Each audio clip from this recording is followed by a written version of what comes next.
ரைசனே என்பற்கடியனேனுடைய பனியாவியோடு ஆக்கை உரை உரை கணிய புகுந்து நின்றுருக்கி பையருள் கடிந்தமைச் சுடரே திரை பெறாமன்னும் அமுதத்தன்கடலே திருப்பெருந்துரை உரை சிவனே உரை உணர்விறந்து நின்று உணர்வதோர் உணர்வே யான் உன்னை உரைக்குமாறு உணர்த்தே.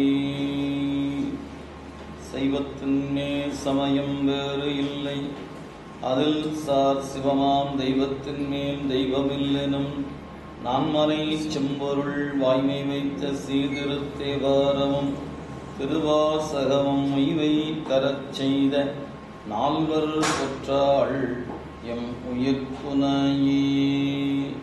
கல்லால் நிழல் மலை உள்ளார் அருளிய கொல்லாறு இணை மலர் நல்லார் புனைவரே.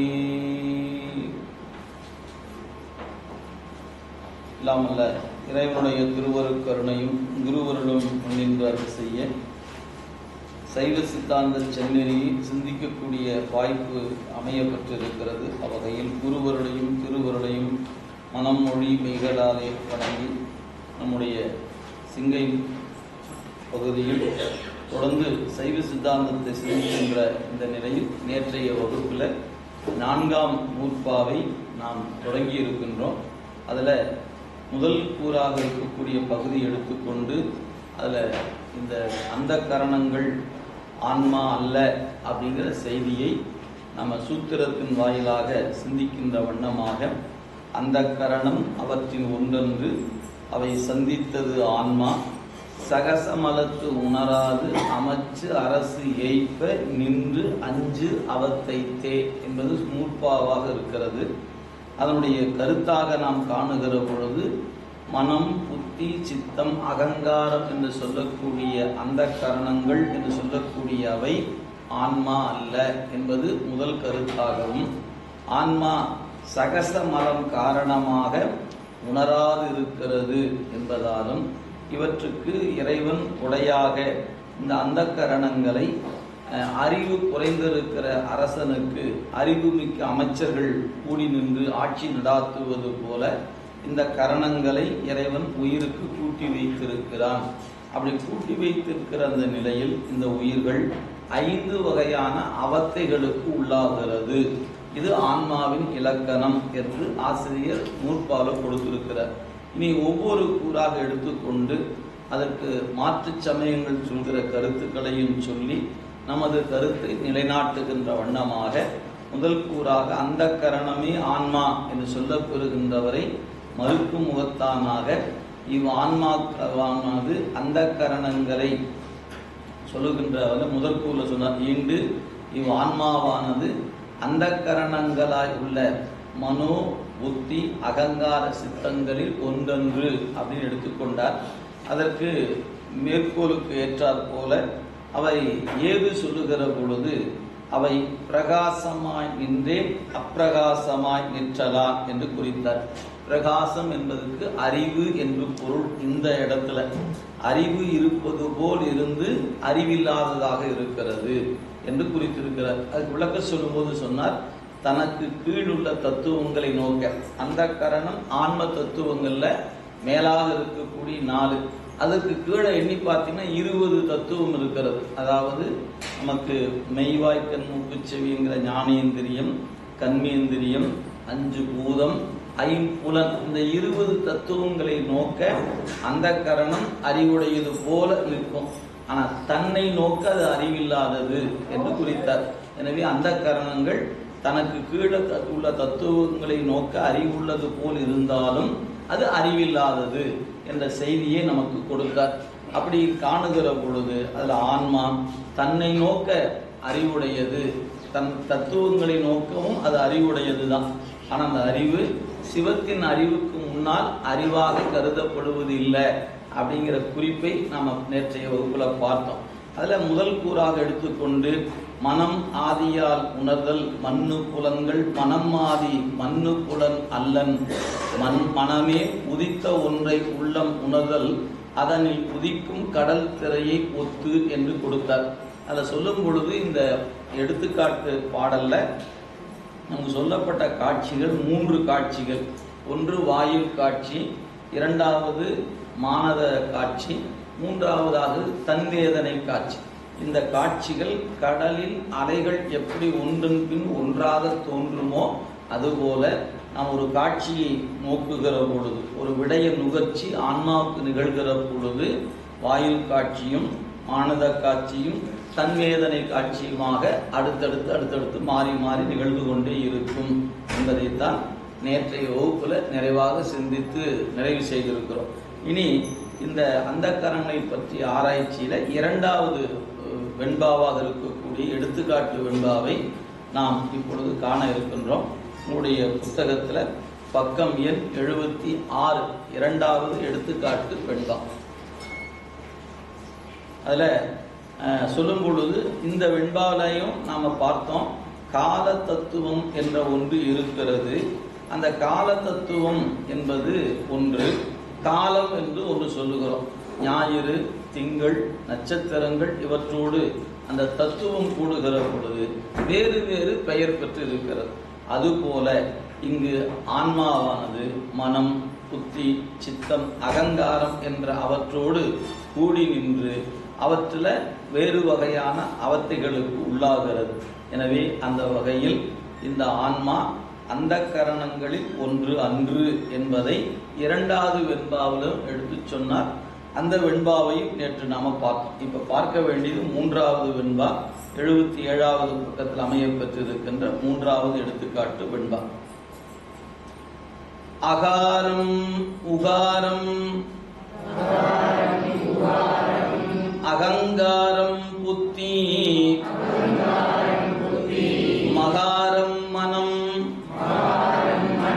சித்தம் விந்து பகாதி இவற்றை நாதம் உளவடிவாம் நாடி பிரணவமாம் போதம் கடல் திரையே போன்று. இந்த பாடல்ல நமக்கு ஆசிரியர் உணர்த்துகிற செய்தி என்ன அப்படின்னு கேட்டா, ஓம் என்கின்ற பிரணவம் இது கூட்டு நிலையில ஓம் என்று சொல்வது. இத விரிந்த நிலைக்கு வரும் பொழுது அகரம் உகரம் மகரம் விந்து நாதம் என்று 5ஆக விரித்து சொல்லப்படும். இந்த எழுத்துக்கள் 5 எழுத்து சேர்ந்து இந்த தத்துவ கூட்டத்தை இயக்குகிறது அப்படிங்கிறதான் இந்த எடுத்துக்காட்டு வெண்பால சொல்லப்பட்ட செய்தி. எந்த எழுத்து எதை இயக்குகிறது? நம்ம மந்திரம் கணிக்கிறோம், ஓம் ஓம் ஓம் என்று. அந்த ஓம் என்ற அந்த மந்திரத்தை சொல்லும் பொழுது அந்த எழுத்து நமக்குள்ள சில மாற்றங்களை, நம்முடைய அகத்தில் இருக்கக்கூடிய கருவிகளை இயக்குகிற ஆற்றலுடையது என்பதுதான் இந்த பாடல் நமக்கு உணர்த்துகிற செய்தி. அப்படி கீழே பாருங்க, அதாவது அகாரம், அதாவது ஆ என்ற எழுத்து எதை இயக்குகிறது? அகங்காரம் என்ற தத்துவத்தை இயக்கும். அப்ப அந்த ஆ என்ற எழுத்துக்கு ஆற்றல் என்னன்னு கேட்டா, 5 எழுத்தில் அந்த ஆ என்ற எழுத்து அகங்காரம் என்கிற தத்துவ கூட்டத்தை இயக்குகிற ஆற்றலுடையது. அதுதான் இங்க சொல்றாரு, அகாரம் என்பது அகங்காரம், அதாவது அகரம் அகங்காரத்தையும், உகரம் அடுத்து சொன்னார் புத்தி என்கின்ற தத்துவத்தையும் இயக்கும். எனவே உகரம் புத்தி அப்படின்னார். அகரம் அகாரம், அந்த புத்தி என்பது எதைன்னா மகாரம் அப்படிங்கிற அடுத்து வரும் பொழுது உகாரம் என்பது புத்தி தத்துவத்தை இயக்குவதாக இருக்கிறது அப்படி கொடுத்தார். மகாரம் என்பது அந்த மகாரம் என்பது மனத்தையும், அதுக்கு அடுத்து இருக்கக்கூடிய விந்து என்ற தத்துவம் சித்தத்தையும் இயக்கும். எழுத்து 5, ஆனால் 4 தானே சொல்லப்படுது. ஒரு கேள்வி இருக்கும், மனம் புத்தி சித்தம் அகங்காரம். சரி, இதை ஓம் என்ற பிரணவமாக இருந்து அது விரிந்த நிலைக்கு வரும் பொழுது 5 எழுத்தாக விரிகிறது.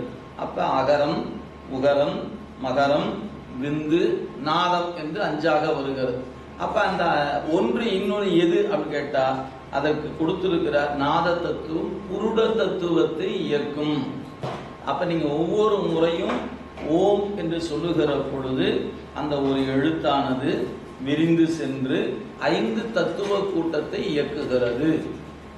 அதான் நமக்கு மந்திரங்கள்ல நமக்கு நீங்க விரிந்த நிலையில பார்த்தீங்கன்னா தெரியும், எந்த ஒரு சமய நிலையில மந்திரமாக வருகிற பொழுது ஓம் என்ற பிரணவத்தோடு தான் மந்திரம் இருக்கும். 5 எழுத்துக்கு மந்திரம் மட்டும் ஓம் என்ற பிரணவம் இல்லை.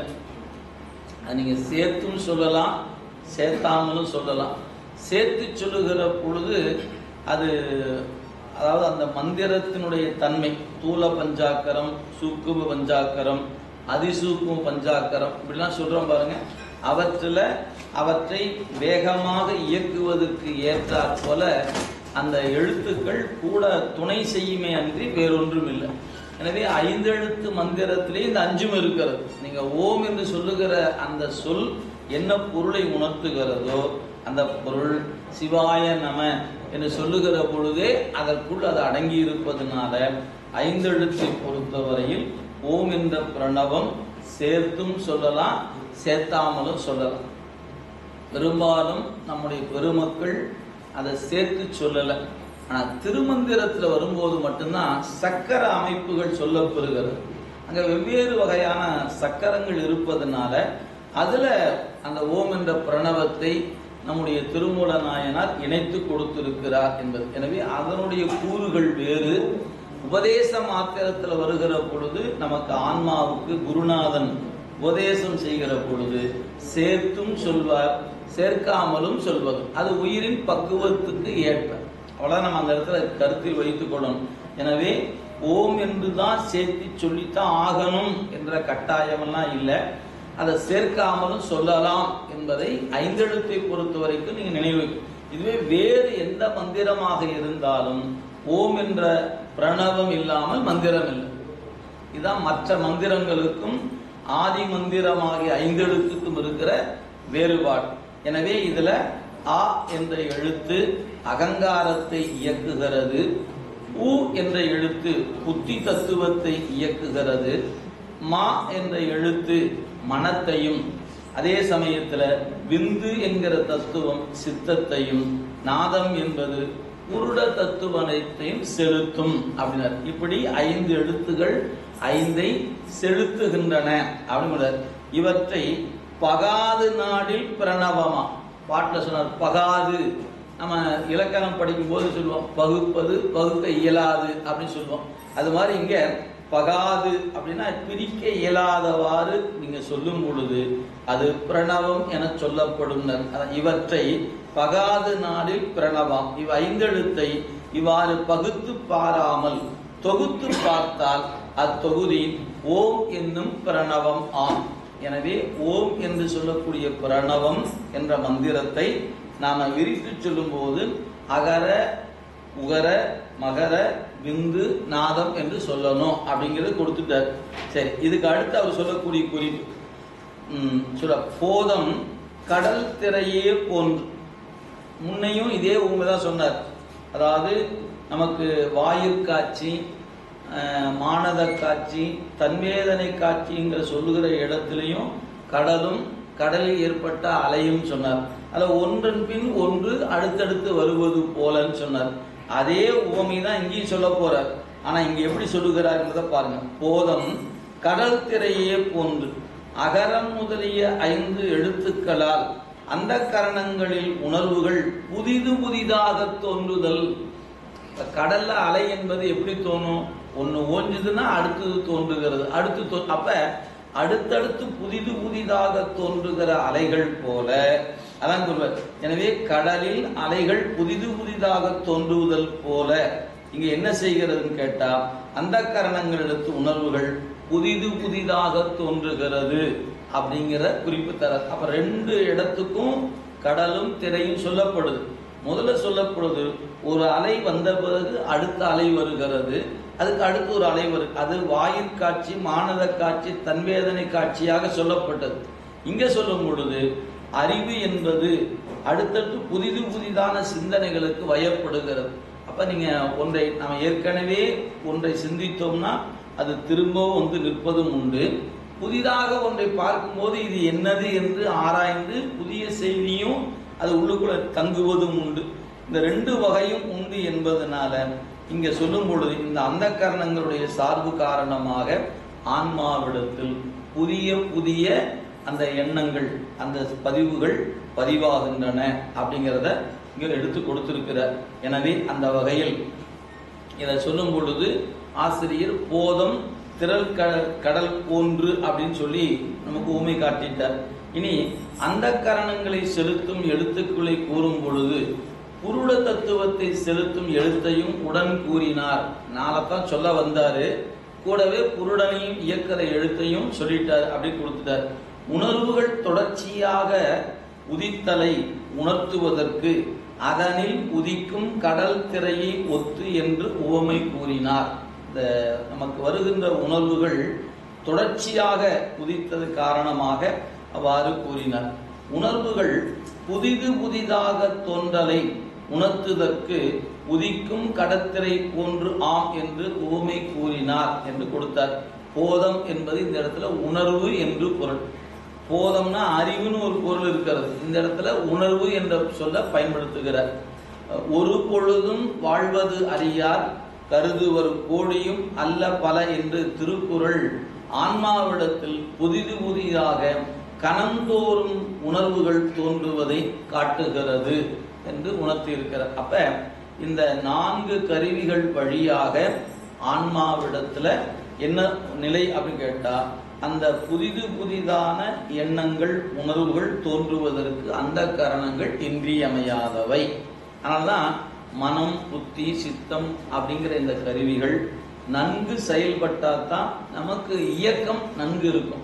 இதுல மனத்தில் ஒரு சோர்வு, புத்தியில ஒரு கலக்கம், அதுல நமக்கு ஏற்படுகிற சித்தம் கலங்கி நிற்கிறது அப்படின்னு சொன்னா அவர்கள் ஒரு இயந்திர நிலை போல எழுவாங்க, தூங்குவாங்க, சாப்பிடுவாங்க, எழுவாங்க, போவாங்க, எதுவுமே செய்ய மாட்டாங்க. உடம்பு இருக்கும், உடம்புல உயிர் தங்கி இருக்கும். அவங்கனால ஒரு செயலை தாமாக செய்ய முடியாத அளவுக்கு அவங்க நிற்கிறாங்க. இதைத்தான் நம்ம வேறு ஒரு பெயர் சொல்லி நம்ம சொல்லுகிறோம். இங்க கோமால இருக்கிறான்னு சொல்லலாம், அல்லது பைத்தியமாக இருக்கிறார் என்று சொல்லலாம். இதெல்லாம் இந்த அகக்கருவிகள் ஒழுங்கா இருந்தா தான் புறக்கருவிகள் இயக்கம் ஒழுங்கா இருக்கும்.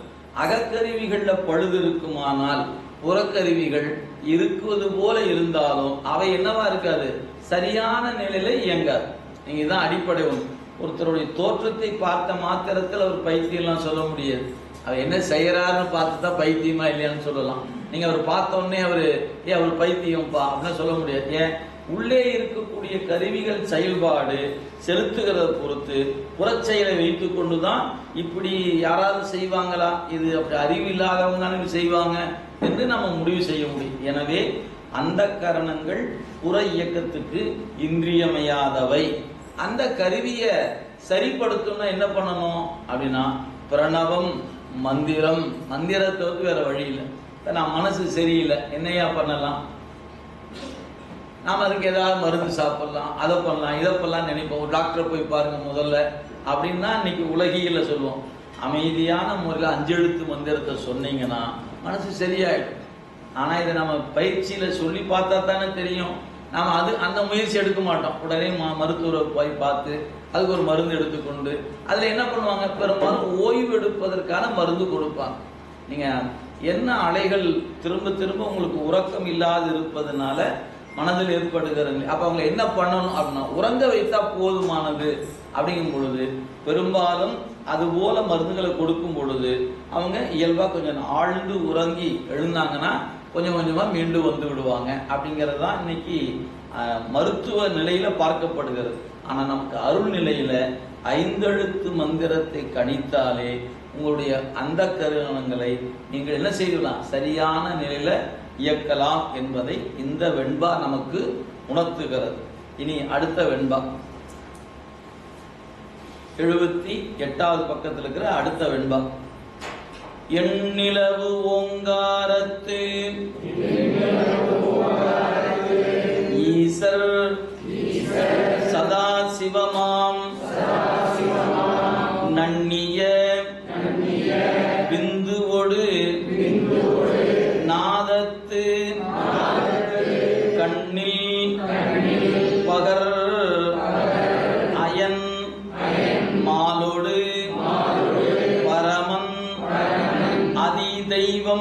அதிதெய்வம் அகர உகரம் மகரத்து ஆம். இந்த 5 எழுத்துக்கும் 5 தெய்வத்தை குறிப்பிடுகிறார் ஆசிரியர். முதல்ல கரணங்களை பற்றி சொன்னார். கரணங்கள் அதற்கு இயக்குகிற எழுத்தை சொன்னார். அந்த எழுத்துக்கு உரிய தெய்வத்தை சொல்லுகிறார். இப்ப இந்த பாட்டில் சொல்லப்பட்ட செய்தி அதுதாங்க. அப்படியே பாருங்க. எண் நிலவு எண்ணத்தின்கண் விளங்கி தோன்றுகின்ற ஓங்காரத்து நன்னிய பிரணவமாகிய ஓங்காரத்தின் கூறுகளாக கூடிய. எனவே எண்ணிலவு எண்ணத்தின்கண் விளங்கி தோன்றுகின்ற ஓங்காரத்து நன்னிய ஓம் என்கிற எழுத்தின் வடிவமாக இருக்கக்கூடிய அவற்றில் 5 எழுத்து இருக்கிறது என்பதை முன்னையே சொல்லிட்டார். இப்ப பிந்துவோடு நாதத்து, பிந்து தத்துவமும் நாத தத்துவம், இந்த 2க்கும் உரிய அதிதெய்வம் என்ன அப்படின்னு கேட்டா, அவற்றை அதித்திட்டுக்கூடிய தெய்வங்களை கருதி பார்த்தால் ஈசர் சதா சிவமாம். அப்ப ஈசர் சதாசிவமாம் அப்படிங்கிற வகையில அவற்றை கருதி பார்க்கின்ற பொழுது ஈசர் சதாசிவமாம், மகேஸ்வரரும் சதாசிவரும் ஆவர். செய்யுள்ள ஈசர்னு மட்டும் இருக்கிறது. பொருள் செய்யும் போது சதாசிவர் என்று கொடுத்திருக்கிறார். அதுக்கடுத்து சொல்லப்பெறுகின்ற அந்த மகேஸ்வரர் சதாசிவர் என்று பார்க்கிறோம். எனவே அந்த 5 எழுத்துக்கள்ல 5ஐயும் இயக்கக்கூடிய தெய்வங்கள் யார் என்று சொல்லுகிற பொழுது எடுத்துக்கொண்டார். ஈசர் என்பதும் சதாசிவம் என்பது, ஈசர்னா மகேஸ்வர தத்துவத்தை குறிக்கும், சதாசிவம் என்று சொல்லக்கூடிய தத்துவம். அடுத்து அகர உகர மகரம், இந்த 3க்கும் உரிய தெய்வங்கள் என்ன அப்படின்னு கேட்டா அயன் மால் பரமன் அப்படின்னார். அதாவது இங்க பரமன் என்று சொல்லப்பட்டது உருத்திரனை குறிக்கும். இங்க பரமன்னா நீங்க சிவபெருமானை கருதக்கூடாது. அப்ப படைத்தலுக்குரிய பிரமன், காத்தலுக்குரிய திருமால், அழித்தலுக்குரிய உருத்திரன், மறைத்தலுக்குரிய மகேஸ்வரன், அருளருக்குரிய சதாசிவம். இப்ப 5 தெய்வங்கள் 5 எழுத்துக்கு தலைவராக இருக்கிறாங்க. அந்த 5 எழுத்து, ஒவ்வொரு எழுத்துக்கும் ஒரு தலைவர் அப்படிங்கிற முறையில நம்ம பார்க்கணும். அப்ப நம்ம கீழிருந்து படைத்தல், காத்தல், அழித்தல், மறைத்தல், அருளல் என்று சொல்லி பழக்கப்பட்ட நமக்கு இந்த பாட்டுல மேல இருந்து கீழே சொல்ற. அப்ப மேல அருளலுக்குரியவர் அந்த சதாசிவமூர்த்தி, அதுக்கப்புறம் மறைத்தலுக்குரியவர் மகேஸ்வரர், அப்புறம் படைத்தல், காத்தல், அழித்தல். அப்ப அழித்தலுக்குரிய உருத்திரர், காத்தலுக்குரிய திருமால், படைத்தலுக்குரிய பிரமன் என்று கீழிருந்து சொல்லும்போல மேலிருந்து சொல்லியிருக்கிறார். எனவே இந்த 5 எழுத்துக்களும் 5 தொழிலுக்குரிய வண்ணமாக செயல்பாட்டுக்குரியவர்கள் அப்படிங்கிறத இங்கே குறிப்பிடுகிறார். எனவே பிரமன், திருமால், உருத்திரர் ஆகியோர் ஆவர்.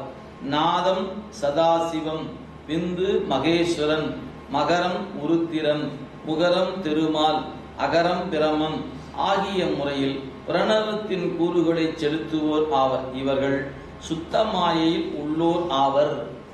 இப்ப இந்த 5 பேருக்குமான இடம் எதுன்னு கேட்டா சுத்த மாயை தான் அவங்களுக்கான இடமாக இருக்கிறது. அப்ப பிரமன் என்று சொல்லக்கூடியவர் அகரத்தையும், அதுக்கப்புறம் திருமால் உகரத்தையும், உருத்திரன் மகரத்தையும், மகேஸ்வரன் பிந்து தத்துவத்தையும், சதாசிவம் நாத தத்துவத்தையும் இயக்குகின்ற தலைவர்கள். எனவே எழுத்துக்கள் அந்த தத்துவ கூட்டத்தை இயக்கும். எழுத்தை இயக்குபவர்கள் இந்த 5 பேரு என்று இந்த பாடலை நமக்கு கொடுத்திருக்கிறார். எனவே ஓம் என்னும் பிரணவம் வழங்கியவாறே இருக்கும், பிரிக்கக்கூடாது, ஒன்றாகவே இருக்கும். அதற்கு சமட்டி பிரணவம் என்று பெயர். நீங்க பிரணவத்தை சமட்டி பிரணவம், வியட்டி பிரணவம் என்று சொல்வாங்க. சமட்டி என்பது எல்லாம் சேர்ந்து இருப்பது. அதுவே அகரம் உகரம் மகரம் நாத பிந்து என்று 5ஆக பிரிக்கலாம். அவ்வாறு பிரிப்பதை வியட்டி பிரணவம் என்று கூறுவது மரபு. எனவே 5 எழுத்து மந்திரமே அப்படிங்கிற வகையில நீங்க ஓம் என்ற சொல்லிலேயே நீங்க பார்த்தீங்கன்னா அந்த குறிப்பு அமையப்பெறுகிறது என்பதை எடுத்து காட்டியிருக்கிறார். எனவே எழுத்துக்கள்ல ஒவ்வொரு எழுத்துக்கு ஒரு அதிதெய்வம் என்ற முறையில் இந்த பாடல் நமக்கு 5 எழுத்துக்கு 5 தலைவரை உணர்த்தி இருக்கிறது. இப்ப இதுகாரம் நமக்கு இந்த 4 அந்தக்கரங்களை பற்றி 4 எடுத்துக்காட்டுக்குரிய பாடல் பார்த்தோம். முதல் பாட்டுல நம்ம பார்த்த செய்தி என்னன்னு கேட்டா, காட்சி என்ற முறையில் நமக்கு வாயில் காட்சி, அதுக்கு அடுத்தது மானத காட்சி, தன்வேதனை காட்சி, இந்த மட்டும்தான் அந்த பாட்டில் சொன்னார். அதுக்கு அடுத்த பாட்டு சொல்லும்போது சித்தம் சிந்திக்கும், அதுக்கப்புறம் ஆங்காரம் துணிந்து எழும், புத்தி ஆராயும், அப்படின்னு ஒவ்வொரு கருவியும் ஒவ்வொரு வேலையை மட்டும் சொன்னார். அதுக்கு அடுத்து மூன்றாவது பாட்டில் இந்த நாளையும் இயக்கறதுக்கு எழுத்துக்கள் இருக்கின்றன என்று சொன்னார்.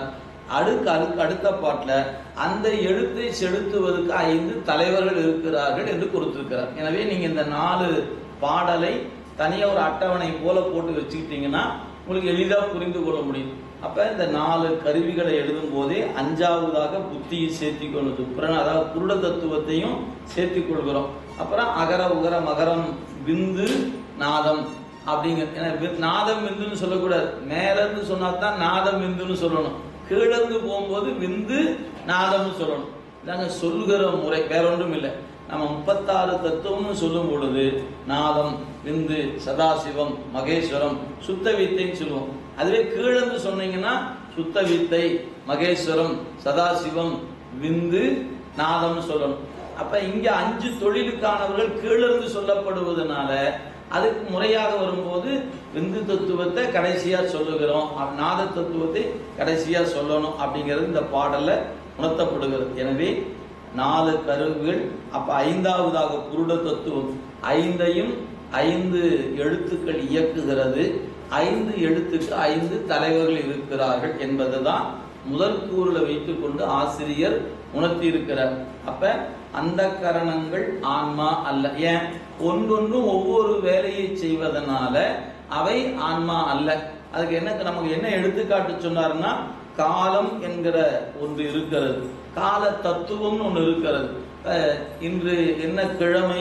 இன்னைக்கு சனிக்கிழமை, இன்னைக்கு காலை நேரம், இன்னைக்கு இந்த நாள், இப்படி சொல்லுகிறோம். அதற்கெல்லாம் கூடுதலாக அதுக்கு எப்படி வந்துச்சு? அந்த தத்துவம் என்ற ஒன்று சூரியனோடும் சந்திரனோடும் நட்சத்திர கூட்டங்களோடும் கூடுகிற பொழுது வேறு வேறு பெயர் பெற்று இருப்பது போல இவை வேறு, கால தத்துவம் வேறு.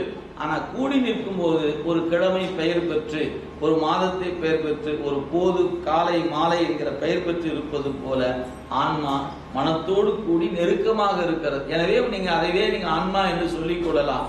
உண்மையில் ஆன்மா வேறு, மனம் வேறு என்பதைத்தான் ஆசிரியர் இந்த 4 பாடல் வழியாக உணர்த்தி இருக்கிறார். எப்படி போன நூற்பாவுல நமக்கு ஒன்றும் இல்லை என்று சொல்வது தவறு, ஆன்மானு ஒன்று உண்டு, உடலே ஆன்மா என்பது தவறு, ஐம்புலன் ஆன்மா என்பது தவறு, சூக்கும தேகமே ஆன்மா என்பது தவறு, பிரணவமே அந்த பிராணவாயுவே ஆன்மா என்பது தவறு, பிரம்மமே ஆன்மா என்பதும் தவறு, எல்லாம் கூடிய சமூகமே ஆன்மா என்பதும் தவறு.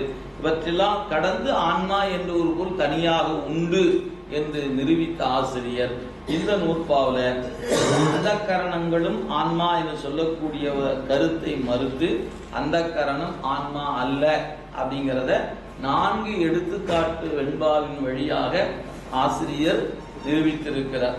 இனி 2வது கூறு, நம்ம நூற்பாவில இருந்து பார்த்தீங்கன்னா 2வது கூறு என்னன்னு கேட்டா, சகச மலத்து உணராது, அந்த கரணம் அவற்றின் ஒன்றன்று, அவை சந்தித்தது ஆன்மா. சகச மலத்து உணராது, இந்த சகச மலத்து உணராதுன்னு சொன்ன செய்தியை இப்ப விரித்து சொல்ல போகிறார் ஆசிரியர். இதுதான் 2வது கூறு.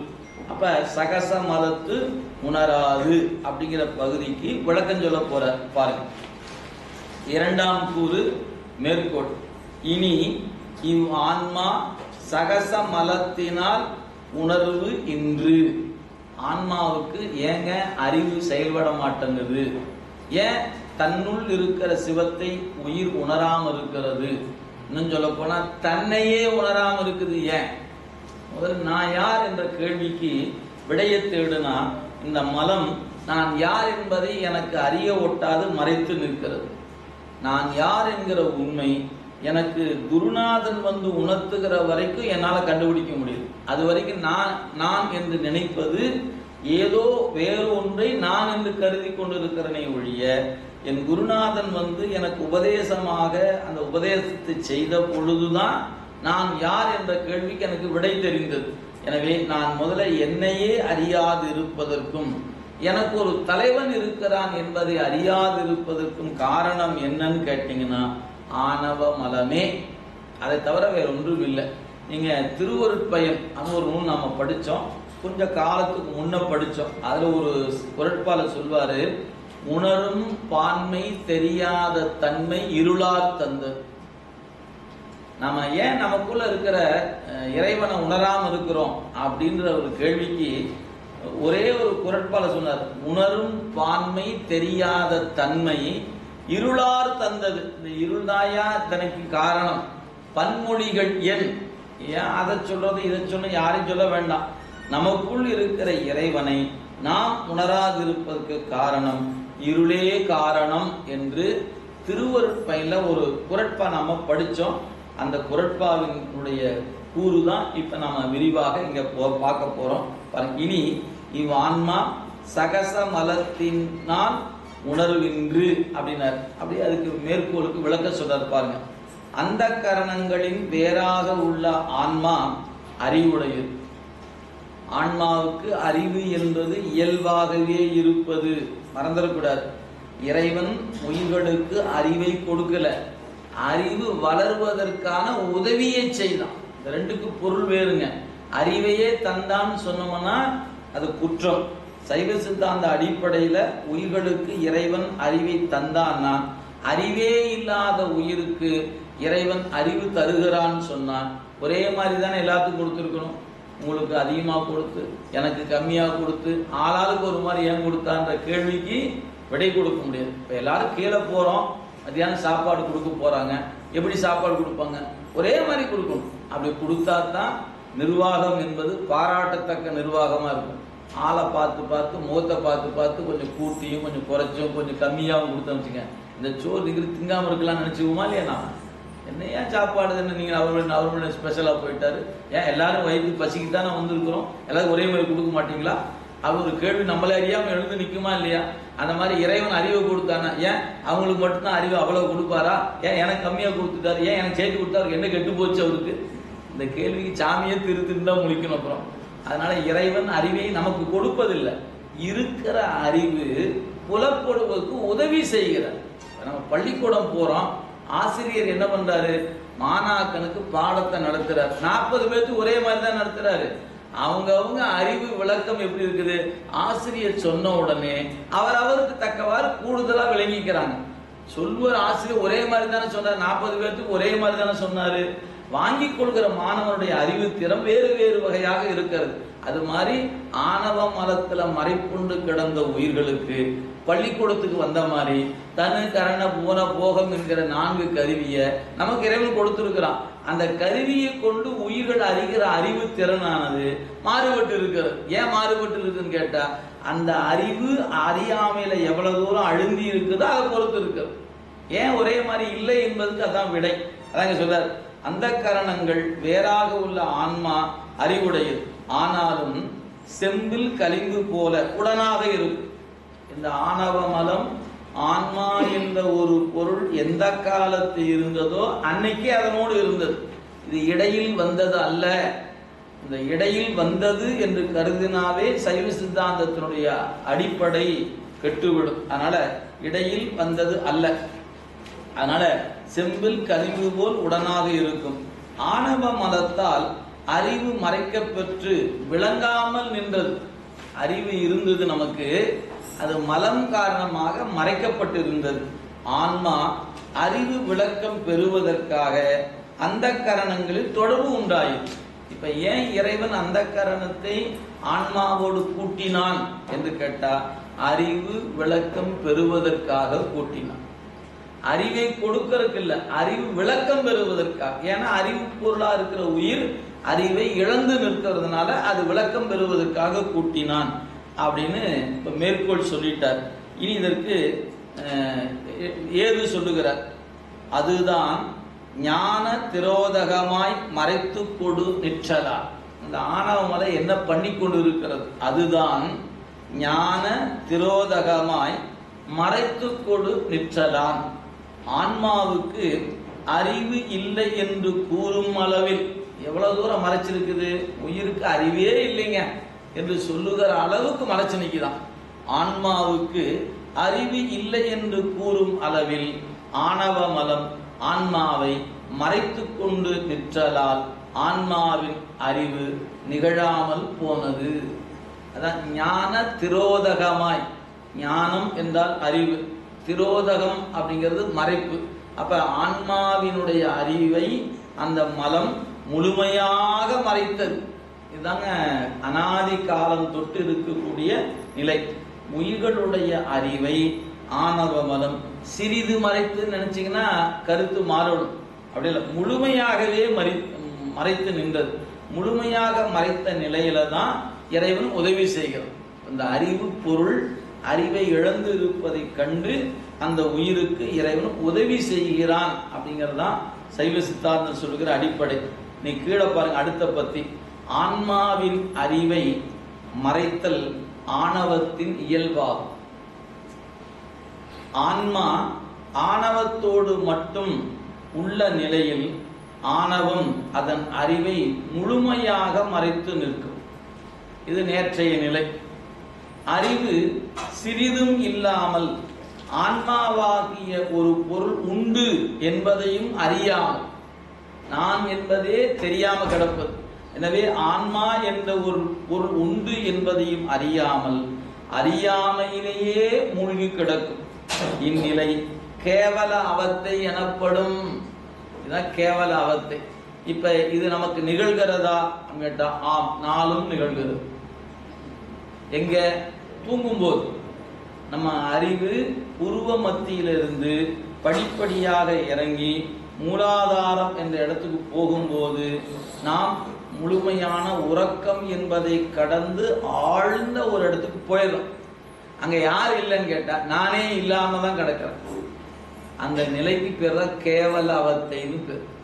இப்ப நேற்று பிறவியே இல்லை, உடம்பு இல்லை, எனவே நான் மலத்தோடு கூடி கிடந்தேன் என்பது ஒரு நிலை. இன்னைக்கு அந்த மலத்தின் ஆற்றலை கெடுக்க அறிவு வளர்ச்சிக்காக இறைவன் நமக்கு கொடையாக கொடுத்த கருவிகள் இந்த உலகம், இந்த உடம்பு, கரணங்கள் இதெல்லாம் கொடுத்துருக்கான். எதுக்கு? இதெல்லாம் வச்சுக்கிட்டு உன் அறிவை வளர்த்துக்குப்பான். இப்ப இதை வச்சுக்கிட்டே நம்ம என்ன பண்ண முடியல, அறிவை வளர்த்து கொள்ள முடியாம திரும்பியும் கேவலம் என்ற நிலைக்கு நாள்தோறும் போய்தான் மீண்டும் மீண்டும் வருகிறோம். எனவே உயிர்கள் ஆணவ மலத்தோடு நிற்றல் என்பது அனாதி காலம் தொட்டு இருக்கிறது. இப்பொழுதும் அந்த பந்தம் இருந்து கொண்டே இருக்கிறது. அதனால நம்முடைய அறிவு என்னாகிறது, உருவ மத்தி விட்டு கீழே இறங்குது. நீங்க ஒரு வேலை உங்கள்கிட்ட ஆணவ மலம் வேலை செய்யல, என்னையா நடக்கும் அப்படின்னு ஒரு கேள்வி எழுமானால் இங்க அதுக்கு பதில் இல்லை, பின்னே பதில் இருக்கிறது. உயிர் உணர்வு உருவ மத்தி விட்டு கீழே இறங்காது. நீங்க எப்ப நீங்க திருவருளோடு நீங்க சம்பந்தப்படுகிறீர்களோ அப்பொழுது உங்க அறிவு என்ன ஆயிரும் கேட்டா, இந்த புருவ மத்தி, கண்டம், நெஞ்சுன்னு கீழே இறங்கி வராது, இங்கேயே தங்கும் முதல்ல. அதுக்கப்புறம் இங்கிருந்து மேல நோக்கி போயிடும். அந்த மேல நோக்கி போகிற போதுதான் அதுக்கு நிம்மல அவஸ்தை என்று பெயர். பூர்வ மத்தியிலே தங்குச்சுன்னா மத்தியால் அவஸ்தை என்று பெயர். இப்ப நமக்கு புத்தகத்தின் வழியா தான் நம்ம அதை தெரிஞ்சுக்க முடியும், நமக்கு அது அனுபவம் இல்லை. ஆனால் அருளாளர்கள் நிம்மல அவஸ்தைக்கு உரியவர்கள், அவங்களுக்கு மல சம்பந்தம் இல்லை, அருட்சம்பந்தம் மட்டும்தான். எனவே அவர்களால நனவிலும் இறைவனை நினைக்க முடியும், கனவிலும் நினைக்க முடியும். நாமெல்லாம் பாட்டு மட்டும்தான் பாடுகிறோம். நனவிலும் கனவிலும் நம்பா உன்னை மனதிலும் வழிபடல் மனவே நம்மான் அப்படின்னு பாட்டை தான் பாடலாம். அப்படிய நாம போய் கனவுல போய் சாமியை நினைச்சிட்டு நம்ம அஞ்செழுத்து சொல்லிட்டு இருக்க மாதிரியே கனவு வருது இல்லையே நமக்கு. ஏன்னா இன்னும் அந்த அருள் வயப்படாததுனால நமக்கு இன்னும் தெரியல. அருள் நம்மோடு தான் இருக்கிறது, நம்ம இயக்கி கொண்டு இருக்கிறது. அந்த அருள் இல்லாம நாம இல்லை. அத்தகைய அருளோடு நம்மால சம்பந்தப்பட முடியாம நாம நிற்கிறோம். இது மலச்சேட்டை காரணமாக என்பதை அறிந்து கொள்ள வேண்டும். அதனால சொன்னார், எனவே ஆன்மா இவ்வாறு கேவல அவத்தை என்று சொல்லக்கூடிய நிலை அப்படின்னார். கேவலம் என்றால் தனிமை, கேவலம் என்ற சொல்லுக்கு தனிமை என்று பொருள். அடிக்கோடிட்டு வச்சுக்கலாம். நீங்க எப்பாவது தேடி பார்க்கும்போது கேவலம்னா தனிமை என்ற பொருள். ஆணவத்தோடு மட்டும் கூடியிருக்கும் நிலை, இதான் நிலை. அதுக்கு அடுத்து சொல்றார் ஆன்மா திருவருளால். இப்ப இறைவன் நம்ம மேல ஒரு கண்ணோக்கம் செலுத்தினாரு, அதனால நமக்கு உடம்பு கிடைத்தது, அதனால வினை கூட்டணும், இப்படி எல்லாம் சேர்ந்து கிடக்கிற பாருங்க. ஆன்மா திருவருளால் மாயை கண்மங்களோடு கூடி நிற்கும் நிலை சகல அவத்தை எனப்படும். இப்ப நாம இருப்பது சகல அவத்தை, நாம இப்ப இருக்கிற நிலை சகல அவத்தை. மாயை கண்மங்களோடு கூடிய பொழுது ஆணவம் ஆன்மாவின் அறிவை வேறுபடுத்தும். நல்லா புரிஞ்சுக்கணுங்க. கேவலத்துல ஆணவ மலம் என்ன செய்யும் அப்படின்னு கேட்டா ஆன்ம அறிவை முழுமையாக மறைக்கும். அறிவு என்பது சிறிதும் விளங்க ஒட்டாமல் முழுமையாக மறைச்சிடும். இப்ப மாயை கண்மம் என்ற இரண்டும் இறைவன் கூட்டி வைத்த நிலையில இந்த மலம் என்ன பண்ணும் கேட்டா ஒரு பொருளை வேறொரு பொருளாக கருத வைக்கும், உள்ள பொருளை இல்லாத பொருளாக கருத வைக்கும், இல்லாத பொருளை உள்ள பொருள் என்று நம்ப வைக்கும். அப்பதான் அதனால வேறுபடுத்தும் ஒரு சொல் போட்டிருக்கிறார். எனவே ஆணவ மதம் ஆன்மாவின் அறிவை வேறுபடுத்தும். எப்படியா வேறுபடுத்தும்? நில்லாதவற்றை நிலையென்று உணரும் புல்லறிவாண்மை என்று திருவள்ளுவர் கூறுவது இந்நிலையே ஆ. இல்லாதவற்றை நிலையென்று உணர்வது புல்லறிவினர். புல்லறிவுனா என்ன அப்படின்னு கேட்டு வள்ளுவ பெருமான் சொன்னார், நில்லாதவற்றை நிலையென்று உணரும் புல்லறிவு. அந்த அறிவுக்கு பேரு தான் ஆணவ மல பந்தம். அப்ப இந்த உலகம் அழிந்து போகக்கூடிய ஒன்று, உடம்பு அழிந்து போகக்கூடிய ஒன்று, இது எல்லாம் நமக்கு கண்ணில் பார்த்தா தெரிகிற ஒன்று. ஆனா நம்ம அறிவு அதை ஏற்கிறதான்னு கேட்டா இல்லையே. நான் இன்னொரு 100 வருஷத்துக்குள்ள இருப்பேன், இந்த வீடும் இந்த வாழ்க்கையும் எனக்கு இன்னும் பல ஆண்டுகளுக்கு அப்படியே இருக்கும் அப்படின்னு கருதி எனக்கு வேண்டும் எனக்கு வேண்டும் எனக்கு தான் அப்படின்னு அதுல நிக்குது. ஆக இது நம்முடையது அல்ல, இதை நாம் விட்டுவிட போகிறோம் என்று தெரிஞ்சா எதையும் பிடிச்சிட்டு நிக்க போறோம். இந்த உடம்பையே எடுத்துக்கொள்ளுங்களேன், ஒரு நாள் விட்டுவிட போகிறோம் என்பது எல்லாருக்கும் தெரிந்த ஒன்று. ஆனா இந்த உடம்பை விட்டு நிக்கிறோமா என்ன? இல்லையே. இதை பாதுகாப்பதற்கும் பேணி வளர்ப்பதற்கு எத்தனை பாடுபடும் இல்லைங்களா? ஜிம்முக்கு போறோம், வாக்கிங் போறோம், ஜாக்கிங் போறோம், அப்புறம் வேற வேற வகையான இந்த ஊட்டச்சத்து உணவு சாப்பிட்டா நல்லது, அந்த ஊட்டச்சத்து சாப்பிட்டா நல்லது, அப்புறம் உணவு வகையில ஒரு வகைப்படுத்துறோம். இப்படி ஒவ்வொரு நாளும் இந்த உடம்புக்கு என்ன தேவையோ அத்தனையும் கொடுத்து பார்க்கிறோம். எத்தனையோ கொடுத்தாலும் விட்டுட்டு போயிடும். அதை விட்டுட்டு போயிடுவோம். இதை உணரும் போது என்ன உங்களுக்கு அட போட எண்ணத்தை ஆக போகுது. அப்ப இந்த உடம்பை பாதுகாத்தல் என்பது வேறு, பேணுதல் என்பது வேறு. இதுவே நிலையானது என்று கருதி மயங்குவது வேறு. நீங்க இறையருள் வாய்க்க பெறுகிற பொழுதுதான் இந்த உடம்பின் இருக்கிற பற்று நமக்கு கழியும். இது இருக்கிற வரைக்கும் பாதுகாக்கணும். நம்ம பாதுகாக்க வேண்டிய பொறுப்பு நம்முடையது. அவ்வளவுதான். அந்த அளவு தான் நீங்க நினைக்கணும் ஒழிய இதுவே நிலையானது என்று கருதுனா அது மல சம்பந்தத்தினால் வருது. அவ்வளவுதான் இங்க இருக்கிற செய்தி, அதுதான். எனவே நில்லாதவற்றை நிலையென்று உணரும் புல்லறிவாண்மை என்பது திருவள்ளுவர் கூறியது இந்நிலையே ஆம். இது ஆணவத்தின் பொது இயல்பு ஆகும். ஆணவ மலம் நம்ம இடத்துல இருந்து 2 வேலை செய்திருக்கிறது. ஒன்று, நேற்று அறிவை முழுமையாக மறைத்து நின்றது, அது கேவலம், தனிமை, கடந்த காலம். இப்ப நிகழ்காலத்தில் இந்த மலம் நம்மளை என்ன பண்ணி கொண்டு இருக்கிறது? நிலையில்லாதவற்றை நிலை என்று உணர்த்தி கொண்டு இருக்கிறது. இப்ப நாம் அதில் தான் சிக்கி இருக்கிறோம். எனவே நாம இன்னைக்கு இருக்கிற நிலை இந்த சகல அவத்தையில் இருக்கிறோம். மாயை கண்மங்கள் இறைவனால் கூட்டப்பட்டு இருக்கிறது. கூட்டப்பட்ட நிலையில இந்த மலம் சேட்டை செய்கிறது. அந்த சேட்டை என்னன்னு கேட்டா நில்லாதவற்றை நிலையாக உணர வைக்கிறது. இது மலச்சேட்டைன்னு பேர். இதுதான் இங்க சொல்லப்பட்ட செய்திங்க. இனி அடுத்த வெண்பா பாருங்க. இப்ப ஆணவ மலத்தால ஆன்ம அறிவு முழுமையாக மறைக்கப்பட்டு இருக்கிறது அப்படிங்கிறது தான் போன எடுத்து சொல்லப்பட்ட செய்தியில சொல்லப்பட்ட செய்தி. அதுதான் ஞான திரோதகமாய் நிற்றலாம். ஞானம்னா அறிவு, திரோதகம்னா மறைப்பது. அறிவை முழுமையாக மறைத்து நிற்றலாம் என்பதுதான் அதாவது நம்முடைய ஏதுல சொல்லப்பட்ட செய்தி. அதுதான். இனி இதற்கு எடுத்துக்காட்டு சொல்லுகிறார் ஆசிரியர். பாருங்கள். மாயா தனு விளக்கா மற்று உள்ளம் காணாதேல் ஆயாதாம் ஒன்றை அது அதுவாய் வீயாத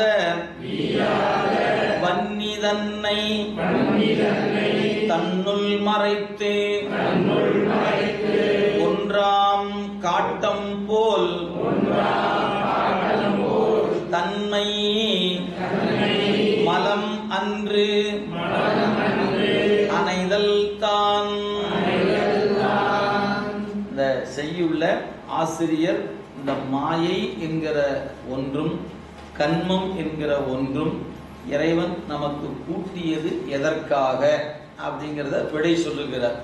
அப்ப ஆணவ மறைப்பில் முற்றிலுமாக கிடந்த உயிர்களுக்கு இறைவன் தானே வந்து அவன் நம்ம கேட்டு இந்த உடம்பை கூட்டல. இதுதான் நமக்கு இறைவனுடைய கருணையினுடைய தனிச்சிறப்பு. என்னன்னு கேட்டா, மலத்தில் கிடந்த நாம் அறிவை முழுமையாக இழந்து நின்றோம். அறிவை இழந்த உயிர் நான் அறிவில்லாம இருக்கிறேன், நான் அறிவில்லாம இருக்கிறேன், யாராவது உதவி பண்ணுங்க, யாராவது உதவி பண்ணுங்கன்னு யாருக்கையாவது கேட்டோமான்னு கேட்டா ஒருத்தருக்கும் தெரியாது. இப்ப நீங்க சும்மா கற்பனையில் நினைத்துக் கொள்ளுங்களேன்.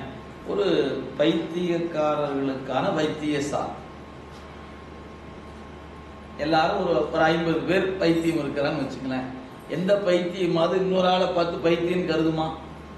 ஏன்? முதல்ல தானே தான் யாருன்னு தெரியாம நிக்குது. அதுக்கு போய் பக்கத்தில் இருக்கிற ஆளை எங்க தெரிய போகுது? எனவே தன்னையும் அறியாம இருக்கக்கூடிய நிலையில தான் அதை பைத்தியம்னு சொல்லுகிறோம்.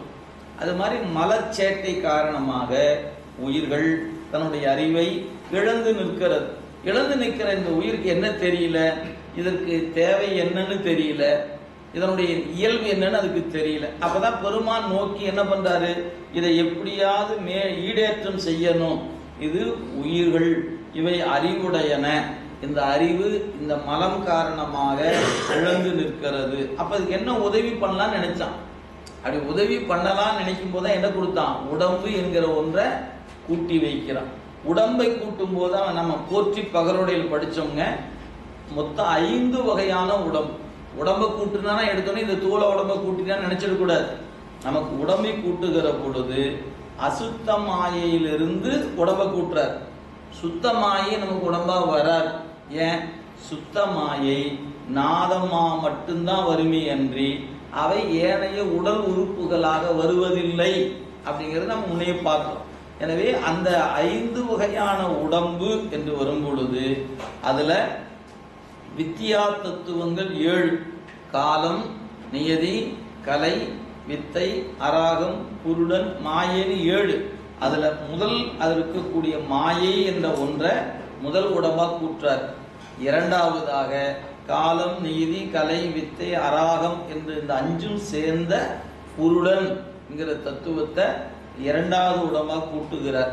மூன்றாவதாக நமக்கு 3 குணங்கள் கூடிய உடம்பை கூட்டுகிறார். ராசதம், தாமதம், சாத்வீகம் என்கிற முக்குணங்களுடைய கூட்டு 3வது உடம்பாகிறது.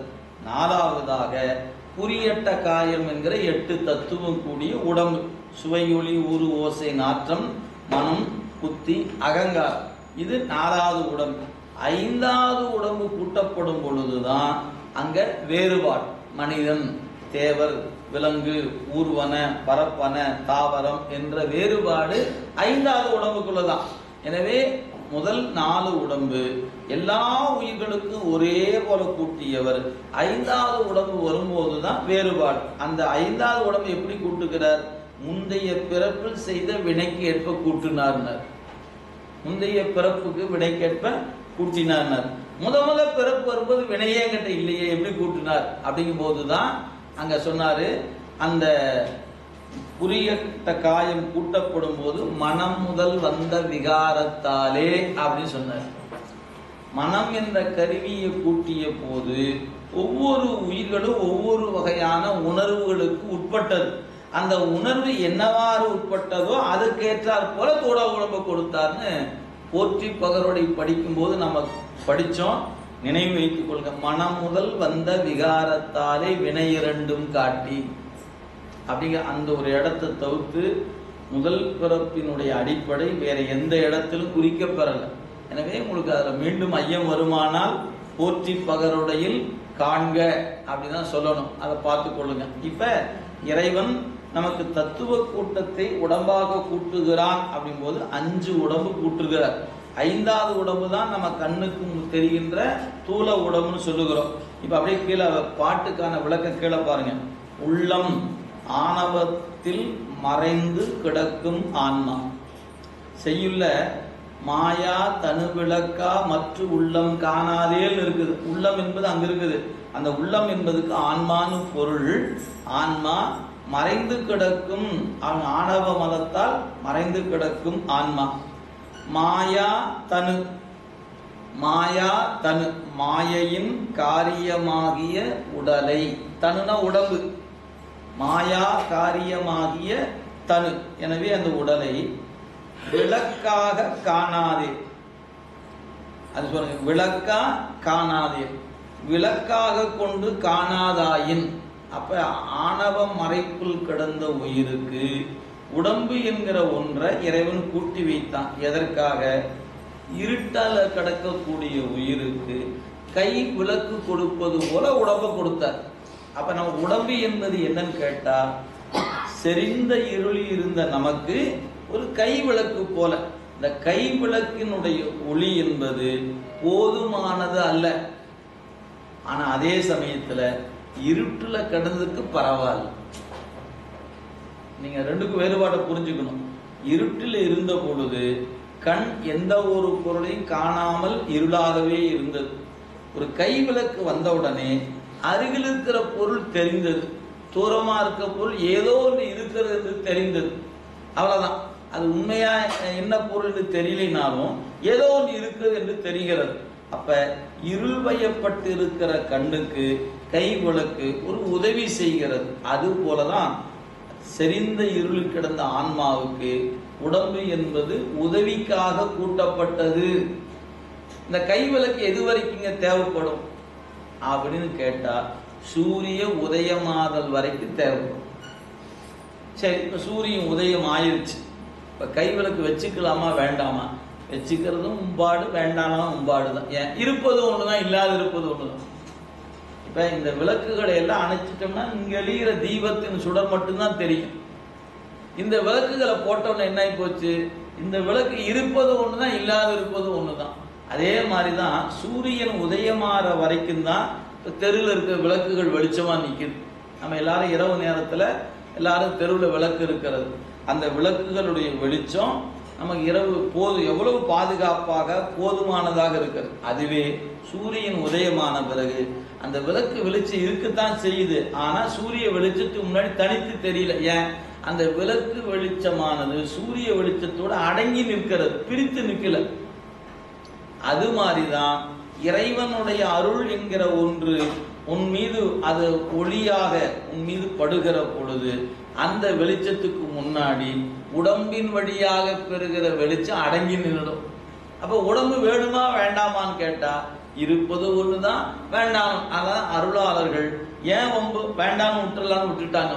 ஏன்? இருக்கிறத ஒண்ணுதான், இல்லாத ஒண்ணு இல்லாம இருக்கட்டுமே அப்படின்னு இறைவனோடு கலந்து நின்று விடுகிறார்கள் என்பதை நாம் பார்க்கிறோம். எனவே இருட்டில் இருப்பவனுக்கு கை விளக்கு போல அப்படின்னு. அப்ப என்ன?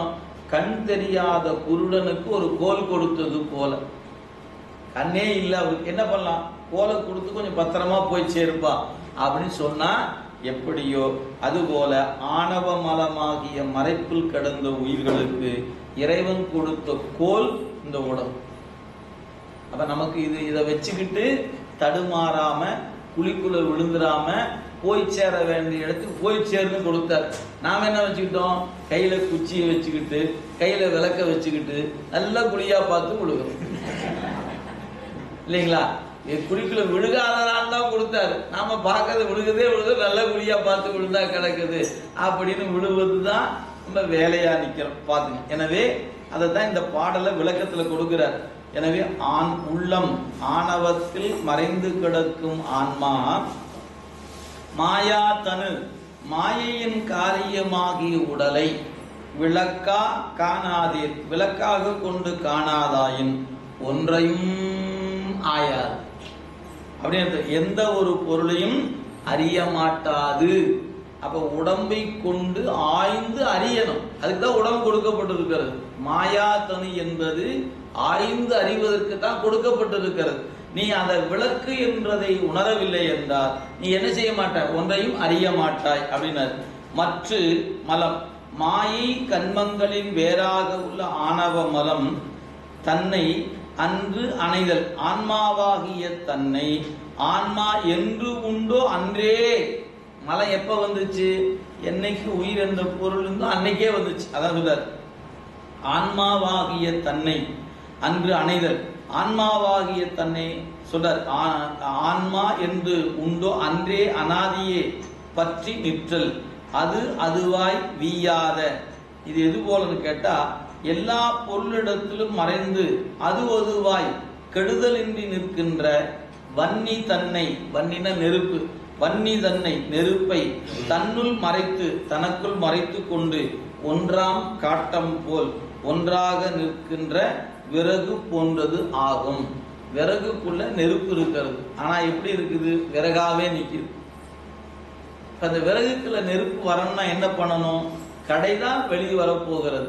வெளியே வந்துருச்சுன்னா அந்த மரம் என்னவா இருக்க போகுது? நெருப்பு வெளியேறிவிட்டால் மரக்கட்டையா கிடக்கும். நீங்க கண்ணில் பார்க்கக்கூடிய மரம் என்பதுல நெருப்பு மறைந்து இருக்கிறது. அந்த நெருப்பு அதை விட்டு வெளியே வந்துருச்சுன்னா அது என்னவா? அது மரமா நிக்காது, மரக்கட்டையா தான் கிடக்கும். அது போல என்று இங்க ஆசிரியர் காட்டுகிறார். எனவே ஆன்மா அந்த கரணங்களோடு ஒன்று அல்ல அப்படின்னு சொன்னவர், அந்த கரணங்களோடு சேர்ந்திருப்பது எதற்காகன்னு கேட்டா அறிவு விளக்கம் பெறுவதற்காக என்று கேள்விக்கான விடை சொல்லப்பட்டது. சரி, இந்த ஆணவமலம் எப்ப ஆன்மாட்ட வந்துச்சு? இடையே வரவில்லை, அனாதி காலம் தொட்டு இருந்தது. இடையே வந்துச்சுன்னு சொன்னா அது பிழை என்பதை நாம் பார்த்தோம். எனவே அந்த ஆணவமலம் ஆன்மாவிடத்து அனாதியே இருந்தது என்பதை கொடுத்திருக்கிறார். இவற்றையெல்லாம் இப்ப சொல்லப்பட்ட செய்தியை முதல் அதிகரணத்திலும் இந்த 2ஆம் அதிகரணத்தில் சொல்லப்பட்ட செய்தியை ஒரு தொகுப்பாக ஆசிரியர் கொடுத்திருக்கிறார். இது நமக்கு நம்முடைய சிவஞான முனிவருடைய குறிப்பிலிருந்து எடுத்து கொடுத்திருக்கிறார். அப்படியே அதை மட்டும் அப்படியே பாருங்க. நம்ம படிச்ச செய்தி தான், விரிவா பாருங்க. அப்படி ஆன்மா அந்த கரணங்களில் ஒன்று அல்ல என்றால் ஆன்மா அந்த கரணங்களோடு சேர்ந்திருப்பது ஏன் என்பது அந்த கரண ஆன்மவாதிகள் தடைனா வினான்னு அர்த்தம். இது ஆன்மா அந்த கரணமே ஆன்மா என்பது அவங்க கோட்பாடு. எனவே அந்த கோட்பாட்டை மறுக்கணும். அதுக்காக சொல்றார் அவருடைய தடை. மலத்தின் மறைப்பினால் உயிருக்கு அறிவு விளங்கவில்லை. ஆன்மா அந்த கரணங்களுக்கு வேறாயிருந்தாலும் செம்பில் கழிவு போல தன்னோடு உடனாயிருக்கும் ஆணவ மலத்தின் மறைப்பினால் தன் இயல்பை உணர முடியவில்லை. ஆன்மா மாயா மல காரியமாகிய உடம்பை பெற்றுள்ளது. அவ்வுடம்பை கொண்டு அனைத்தையும் அறிகிறது. ஆனால் ஆணவ மலம் உயிரை அனாதிகாலம் தொட்டே பிடித்திருக்கிறது. விறகினுள்ளே தீ மறைந்திருக்கும், விறகாகவே இருக்கும். சூரிய காந்த கல்லிடத்தில் சூரிய காந்தம் மறைந்திருக்கும், சூரிய காந்தமாகவே இருக்கும். அவற்றை போல ஆணவம் ஆன்மாவில் மறைந்திருக்கும். உயிருக்கு அறிவை விளக்கும் துணையாக இருப்பது மாயை. உயிர் அறிவு நிகழாமல் தடை செய்வது ஆணவ மலம். விளக்கம் செய்வதற்கு துணையாக இருப்பது மாயை, அறிவை தடை செய்வது ஆணவ மலம். எனவே உயிருக்கு சிற்றறிவு உண்டு. ஆணவ மலம் இயல்பாகவே உடனாய் நிற்றலால் உயிரால் ஒன்றையும் உள்ளவாறு உணர முடியவில்லை. அதனால் மனம் முதலிய அந்த கரணங்களோடு நின்று உணர வேண்டியது ஆயிற்று. இறைவனுக்கு மனம் முதலான கருவிகள் இல்லை. அவன் பேரறிவு, அதனால் அவன் கருவியை கூடி அறிய வேண்டிய அவசியம் அவனுக்கு இல்லை. நம்ம அறிவு சிற்றறிவு, நம்ம கருவியோடு கூடித்தான் நம்மால அறிய முடியும். எனவே அந்த கரணங்கள் ஆன்மாக்களுக்கு துணை செய்வன அப்படிங்கிற செய்தியைத்தான் ஆசிரியர் இங்க நிரூபித்திருக்கிறார். எனவே ஆன்மா என்பது அந்த கரணமே ஆன்மான்னு சொன்ன கருத்தை மறுத்து, இல்லப்பா அந்த கரணம் வேறு ஆன்மா வேறு என்று சொல்லி, அந்த கரணங்கள் எதற்காக கூட்டப்பட்டன, அறிவு விளக்கம் பெறுவதற்காக கூட்டப்பெற்றன அப்படின்னு சொன்னார். இனி வரக்கூடியது மூன்றாம் கூறு, அதாவது 5 அவத்தைத்தே அப்படின்னு சொன்னார் இல்லைங்களா. 5 வகையான அவத்தைக்கு உள்ளாவது அப்படிங்கிற செய்தியை ஆசிரியர் கொடுக்க இருக்கிறார். இந்த பகுதி தான் நம்ம நேற்று ஒருவாறு பார்த்தோம், இப்ப விரிவாக நம்ம பார்க்கலாம். அதாவது ஆன்மா 5 அவத்தைப்பட்டு அறியும். அவத்தைப்பட்டு தான் அறியுமே அன்றி அப்படி ஒரே அறிந்தவாறே உயிர் என்னாகாது, நிற்காது அப்படின்னு சொல்ல போறார். மூன்றாம் கூறு பாருங்க. இனி இவ் ஆன்மா சாக்கிரம், சொப்பனம், சுழுத்தி, துரியம், துரியாதீதமாயுள்ள பஞ்சா அவத்தினாய் நிற்கும். இது கரை சொல். அன்றைய காலத்துல இந்த சொல்லுதான் பயன்படுத்தப்பட்டிருக்கு. இப்ப அதை தமிழ் படுத்தும் போது நனவு, அதாவது நனவு, கனவு, உறக்கம், பேருறக்கம், உயிர் படங்கள்னு பேருங்க. இது அப்படியே ஆசிரியர் கீழே கொடுத்திருப்பார், நீங்க எழுத வேண்டியதில்லை, பின்னாடியே இருக்கு, பார்த்து கொள்ளலாம். எனவே ஆன்மா கருவிகளோடு கூடி பிரியும் நிலையில், கருவிகளோடு கூடி பிரியும் நிலையில் நனவு, கனவு, உறக்கம், பேருறக்கம், உயிர்ப்படங்கள் ஆகிய நிலை வேறுபாடுகளை உடையதாக இருக்கும். அப்ப நீங்க அந்த சாக்கிரம் 1, சொப்பனம் 2, சுளுத்தி 3, துரியம் 4, துரியாதீதம் 5 அப்படியே கீழே எழுதிட்டீங்கன்னா நனவு 1, கனவு 2, உறக்கம் 3, பேருறக்கம் 4, உயிர்ப்படங்கள் 5. அந்த ஒன்னோட ஒன்ன கூட்டிட்டு இதுக்கு அதுதான் சொல் அப்படிங்கிற நீங்க விளங்கிக் கொள்ளலாம். சரி, இந்த ஆணவ மரத்தினால மறைப்புண்டு கிடந்தது உயிர். கரணங்களோடு இறைவன் கூட்டி வைத்தான். கூட்டி வைத்த நிலையில உயிர் எப்படி இருக்கிறது அப்படின்னு கேட்டா, இந்த கருவிகளோடு கூடுவதுமாகவும் பிரிவதுமாக நிக்குது. கூடியே நிக்க முடியல, பிரிஞ்சேவும் நிக்கல, கூடியும் பிரிந்தும் நிற்கிறது. அப்படி கூறிந்து பிரிந்து நிற்கிற நிலைதான் அவத்தை என்று பெயர். அந்த அவத்தையே 5ஆக ஆசிரியர் எடுத்து காட்டுகிறார். அப்ப ஒவ்வொன்றுக்கும் என்னன்னு விரிவா சொல்ல போறார். அந்த வகையில நீ மேற்கோளுக்கு அடுத்து ஏது சொல்லுகிறார். அதுதான் மலர் சொரூபத்தின் மறைந்து அரூப சொருவியாய் நிற்றலாம். அதுதான் மலர் சொரூபத்தின் மறைந்து அரூப சொருவியாய் நிற்றலான்.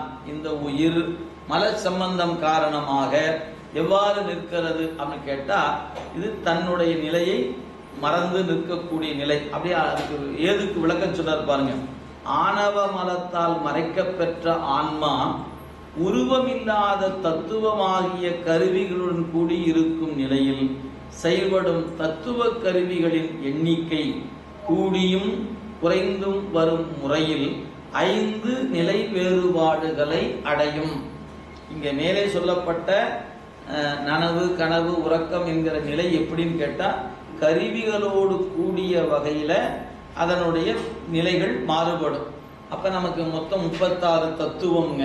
தாத்வீகம் எடுத்துக்கிட்டீங்கன்னா 60 தாத்வீகம் இருக்கிறது. தத்துவம் 36, தாத்வீகம் என்பது 60, மொத்தமா கூட்டினா 96. இந்த 96 நமக்கு கருவி தான். 96 நமக்கு கருவி. ஆனா நம்மால ஒரே நேரத்துல 96 கருவியும் பயன்படுத்த இயலாது. நம்ம எவ்வளவு பயன்படுத்துவோம், மினிமம் எவ்வளவு பயன்படுத்தலாம், மேக்சிமம் எவ்வளவு பயன்படுத்துவோம் அப்படிங்கிறது தான் விரிவா சொல்ல போறார். எனவே நாம் நனவு நிலையிலேயே இவ்வளவுதான் நம்மளால பயன்படுத்த முடியும். நீங்க அப்புறம் கனவுக்கு போகும்போது இன்னும் குறைஞ்சிரும், உறக்கத்துக்கு போது இன்னும் குறைஞ்சிரும், பேருறக்கத்துக்கு போது இன்னும் குறையும்.